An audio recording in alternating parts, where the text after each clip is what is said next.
Hello students, उम्मीद है आप सभी स्वस्थ होंगे और अपनी प्रिपरेशन जारी रख रखे होंगे। हमने लास्ट वीडियो में प्रकाश के चैप्टर के अंदर गोलीय दर्पण के बारे में पढ़ा था। गोलीय दर्पण में हमने अवतल दर्पण और उत्तल दर्पण के बारे में कुछ सामान्य सी जानकारी जानी थी। इसी से संबंधित हमने कुछ परिभाषाओं को भी देखा था, जैसे वक्रता केंद्र, ध्रुव, वक्रता त्रिज्या, मुख्य अक्ष, मुख्य फोकस तथा फोकस दूरी। अब इसी चीज़ को हम आगे बढ़ाते हैं और ये जानने की कोशिश करते हैं कि जब भी प्रतिबिंब का निर्माण होता है तो वहाँ पर कभी कभी हम धनात्मक चिन्ह या ऋणात्मक चिन्हों को मानते हैं कि यहाँ दूरी जो है वो फोकस दूरी ऋणात्मक है या फिर धनात्मक है, या फिर हम कह सकते हैं कि जो आपकी प्रतिबिंब की दूरी है वो ऋणात्मक है या बिंब की दूरी जो है वो धनात्मक है। तो इन चीज़ों को हम पता कैसे करते हैं, आज हम इसके बारे में जानेंगे। इसके बाद हम परावर्तन के नियम गोलीय दर्पणों में कैसे उपयोग में लिए जाते हैं उसे भी हम पढ़ेंगे। तो उसे शुरू करने से पहले हम कुछ और चीज़ें जानने की कोशिश करते हैं जो कि आप पहले भी पढ़ चुके हैं।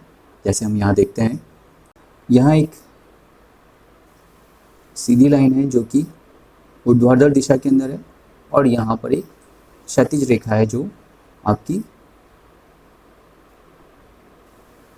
कुछ इस तरीके से दर्शाई गई है।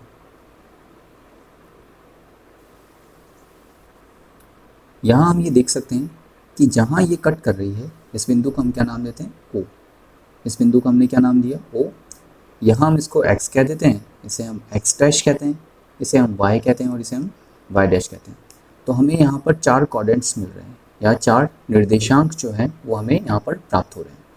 अब ये 4 निर्देशांक जब भी हमें प्राप्त होते हैं तो हमें पता है कि ये साइड जो होती है, यानी कि अगर मैं वैल्यू लिखना चाहूँ 1 2 3 4 5, ये लाइन हमेशा क्या बताती है, धनात्मक।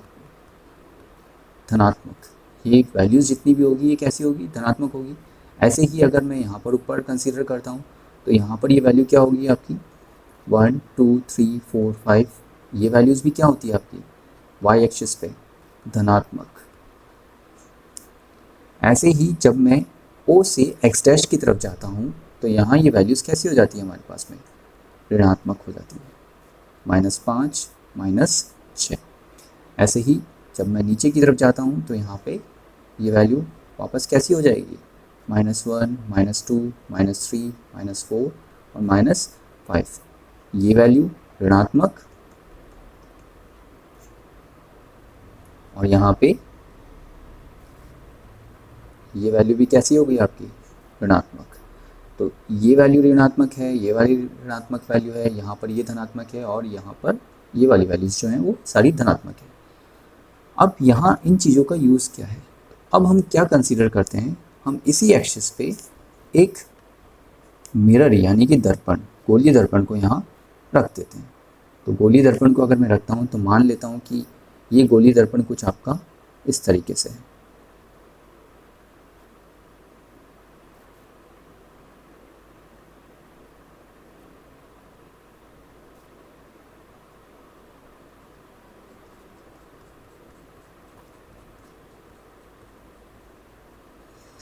ये गोलीय दर्पण कुछ इस तरीके से है जो कि एक सेंटर से गुजर रहा है और ये सेंटर आपका यहाँ पे क्या है, O है। और आपको पहले पता है कि ये जब गोलीय दर्पण की हम बात करते हैं तो यहाँ पर ये बिंदु जहाँ से कि मुख्य अक्ष इसको काटती है या मुख्य अक्ष यहाँ से गुजरती है तो हम इसे क्या नाम देते हैं, पोल। तो हम मानते हैं कि जो पोल होगा वो क्या हो जाएगा, आपका केंद्र बिंदु हो जाएगा यहाँ से। अब हम यहाँ पर ये देखते हैं कि यहाँ ये उत्तल दर्पण है या उत्तल दर्पण है। तो जहाँ पे जो भी परावर्तक पृष्ठ अगर अंदर की तरफ है तो यह उत्तल दर्पण हो जाएगा, अगर परावर्तक पृष्ठ आपकी बाहर की तरफ है तो ये उत्तल दर्पण हो जाएगा। तो अब ये हमारे ऊपर डिपेंड करता है कि हम परावर्तक पृष्ठ कहाँ ले रहे हैं। तो मैं यहाँ पर अभी परावर्तक पृष्ठ को डिस्कस नहीं कर रहा हूँ। हम यहाँ मान लेते हैं कि हमारा जो भी वस्तु है जिसका कि मुझे प्रतिबिंब देखना है वो हमारा लेफ्ट हैंड साइड यानी कि इस वाले पक्ष में यानी कि बाएं पक्ष में रखा गया है।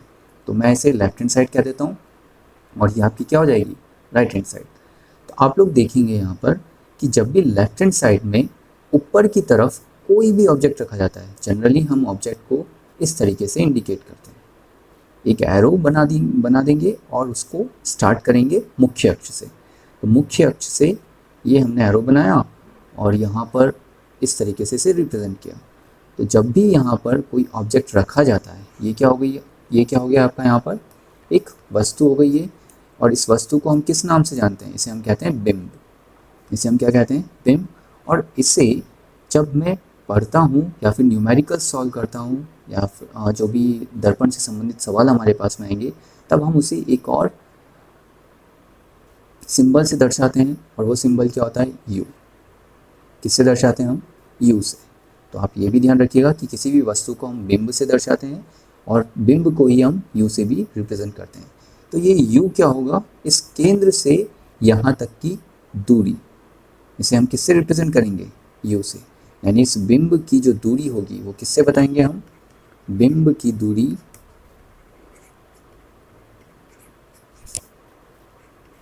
यू से हम रिप्रेजेंट करेंगे। और यहाँ पर कितनी है, अभी यहाँ पर ये दूरी है -6। मैं मान लेता हूँ ये सेंटीमीटर के अंदर चल रहा है आपका, तो ये -6 सेंटीमीटर, हम इतना मान सकते हैं। ऐसे ही जब इसका प्रतिबिंब बनेगा, तो ये प्रतिबिंब अभी हम कंफर्म नहीं कह सकते हैं कि प्रतिबिंब इसका कहाँ बनेगा। ये डिपेंड करेगा कि ये दर्पण आपका अवतल दर्पण है या फिर उत्तल दर्पण है। इसके बारे में हम बाद में जानेंगे। लेकिन एक चीज़ आपने देखी होगी कि जब लेफ्ट हैंड साइड में मैंने ये वैल्यू ली, तो यहाँ पर यहाँ से लेके यहाँ तक की दूरी तो हमने क्या ली है, ऋणात्मक। तो हमेशा ध्यान रखिएगा, जो कि हमें यहाँ पर दिया भी गया है, कि आप हमेशा वस्तु को, जो भी दर्पण आप ले रहे हैं, उस दर्पण के हमेशा लेफ्ट साइड में ही रखेंगे, यानी कि बाएं तरफ ही रखेंगे। और जब भी आप बाएं तरफ रखते हैं, तो इसका मतलब ये हुआ कि वहाँ u की जो वैल्यू होगी वो हमेशा क्या होगी, ऋणात्मक होगी। तो यहाँ पर u का मान क्या हो जाएगा, ऋणात्मक हो जाएगा।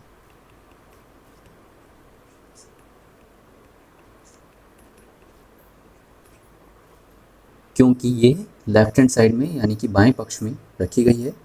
अब यहाँ पर एक और चीज़ हमें ध्यान रखनी है कि इस वस्तु की कोई ना कोई ऊंचाई भी होगी, वस्तु की ऊंचाई। तो वस्तु की जो ऊंचाई होती है उसे हम किससे रिप्रेजेंट करते हैं, वस्तु की ऊंचाई को हम बताते हैं h से, एक हाइट से हम रिप्रेजेंट करते हैं। तो अगर वस्तु की ऊंचाई मेरे को मेज़र करनी होगी, तो आप यहाँ देखिए वस्तु की ऊंचाई यहाँ पर क्या दे रखी है हमें, तो मैं मान लेता हूँ कि ये 2.5 के आसपास आ रही है। अब ये नेगेटिव है या पॉजिटिव है, तो भले ही ये लेफ्ट हैंड साइड में हो या राइट हैंड साइड में हो, लेकिन क्योंकि ये ऊपर की तरफ इसका इंडिकेशन है, यहाँ पे हमें ऊपर की तरफ ये दिखाई दे रही है, यानी x-o-y के अंदर हमें ये दिखाई दे रही है। तो यहाँ वस्तु की जो ऊंचाई होगी वो हमेशा क्या होगी, धनात्मक होगी। वस्तु की ऊंचाई धनात्मक होगी। लेकिन जब प्रतिबिंब की मैं बात करूँगा, तो प्रतिबिंब जरूरी नहीं है कि वो भी हमेशा क्या हो, धनात्मक हो।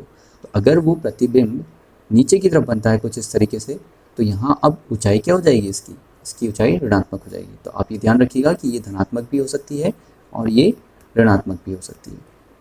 अब ये डिपेंड करेगा कि आपका जो हाइट है वो आप किसकी ले रहे हैं, प्रतिबिंब की आप हाइट लेकर चल रहे हैं या फिर बिंब की हाइट लेकर चल रहे हैं, उसके ऊपर ये निर्भर करेगा। तो ये हमारे पास में हमने दो चीज़ें देखी कि आपका u जो होगा, यानी बिंब की जो दूरी होगी दर्पण से, वो क्या होगी, हमेशा ऋणात्मक होगी। वस्तु की जो ऊंचाई होगी वो धनात्मक या ऋणात्मक हो सकती है। साथ ही जब हम v की बात करते हैं, यानी कि v किसको रिप्रेजेंट करता है, प्रतिबिंब को, प्रतिबिंब की दूरी, प्रतिबिंब की दूरी को हम किससे रिप्रेजेंट करते हैं, v से। ये डिपेंड करेगा कि प्रतिबिंब आपका कहाँ बन रहा है। तो अगर प्रतिबिंब आपका नीचे की तरफ बनता है, तो हम कहेंगे कि ये तो लेफ्ट हैंड साइड में बन रहा है। तो लेफ्ट हैंड साइड में बन रहा है, तो अभी देखिए ये यहाँ पर इस जगह है। मैं मान लेता हूँ कि यहाँ पर ये कुछ हमारा प्रतिबिंब बना है, तो अभी ये नीचे बन रहा है। तो इसका मतलब ये हुआ कि प्रतिबिंब नीचे बन रहा है, तो यहाँ इसकी दूरी भी क्या होगी, ऋणात्मक होगी, ऋणात्मक। साथ में कभी कभी ऐसा भी हो सकता है कि प्रतिबिंब आपका पीछे की तरफ बने। अगर प्रतिबिंब पीछे की तरफ बनेगा तो ये कैसा हो सकता है, आपका धनात्मक भी हो सकता है। तो आप ये ध्यान रखिएगा कि u हमेशा हम नेगेटिव ही लेंगे। नेगेटिव क्यों लेंगे, क्योंकि हम उसे हमेशा लेफ्ट हैंड साइड में ही रखेंगे। लेकिन जो हाइट होगी वो आपकी धनात्मक भी हो सकती है, किसी भी वस्तु की हाइट यानी ऊंचाई धनात्मक भी हो सकती है और ऋणात्मक भी हो सकती है। इसके अलावा अगर हम बात करते हैं प्रतिबिंब की दूरी की तो वो ऋणात्मक भी हो सकती है और धनात्मक भी हो सकती है, तो आपको ये ध्यान रखना है। अभी हमने इस बारे में जाना कोऑर्डिनेट को लेते हुए, यानी निर्देशांक को कंसीडर करते हुए हमने बिंब की और प्रतिबिंब की ऊंचाई तथा उनकी दूरी के बारे में हमने यहाँ पर वैल्यू निकाली। अब इसी के साथ में एक और बात जो हमने कल देखी थी, फोकस दूरी, जिसे हम स्मॉल एफ से भी रिप्रेजेंट करते हैं। फोकस दूरी की वैल्यू क्या होगी? तो फोकस दूरी हमेशा आपकी या तो ऋणात्मक हो सकती है या फिर धनात्मक, इन दोनों में से जहाँ पे भी आपका वक्रता केंद्र होगा, वक्रता केंद्र के हिसाब से हम फोकस दूरी को भी बता सकते हैं। इसके अलावा एक रिलेशन भी आपको ध्यान में रखना है कि फोकस दूरी हमेशा त्रिज्या की क्या होती है? आधी होती है। तो मैं ये कह सकता हूँ कि R इज इक्वल टू प्राइस ऑफ F। फोकस दूरी हमेशा त्रिज्या की क्या होगी? आधी होगी। F is equal to R by 2। तो आप ये भी ध्यान रखिएगा कि जो रेडियस होती है यानी वक्रता त्रिज्या होती है वो फोकस दूरी की हमेशा दोगुनी होती है इस परिभाषा से, और यहाँ पर जो फोकस दूरी होगी वो त्रिज्या की आधी होती है, तो उसे हम इस परिभाषा से दर्शाते हैं। तो ये दोनों इम्पॉर्टेंट पॉइंट्स हैं, इसे आप ध्यान रखिएगा, एग्ज़ाम के अंदर इससे संबंधित न्यूमेरिकल्स बन सकते हैं। तो इस सभी चीज़ों के बारे में, यानी U के बारे में, H के बारे में, V के बारे में, F के बारे में हमने आज जाना। U आपका बिंब की दूरी को बताता है, H आपका किसी भी बिंब की या फिर प्रतिबिंब की हाइट को बताता है, ऊंचाई को बताता है। V आपके प्रतिबिंब की दूरी को दर्शाता है, और साथ में जो F होता है, स्मॉल f, वो किसको बताएगा? फोकस दूरी को। तो ये आपको ध्यान रखना है। इससे संबंधित कुछ चीज़ें जो होगी वो न्यूमेरिकल्स की टर्म में हम आगे करेंगे। और अब हम आगे देखते हैं कि इस पद्धति को हम क्या नाम देते हैं। इस पद्धति का नाम, जहां हम U, H, V, F इनके ऋणात्मक और धनात्मक मानों को दर्शाते हैं या इनके बारे में बताते हैं, तो इस पद्धति को हम क्या कहते हैं? कार्तीय चिन्ह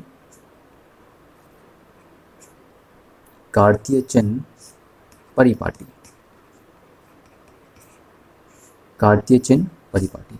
तो ये आप ध्यान रखिएगा, एग्ज़ाम के अंदर ये क्वेश्चन पूछा जा सकता है कि हम किस तरह से कार्तीय चिन्ह परिपाटी को दर्शा सकते हैं किसी भी गोलीय दर्पण के लिए, तो आप ये ध्यान रखिएगा।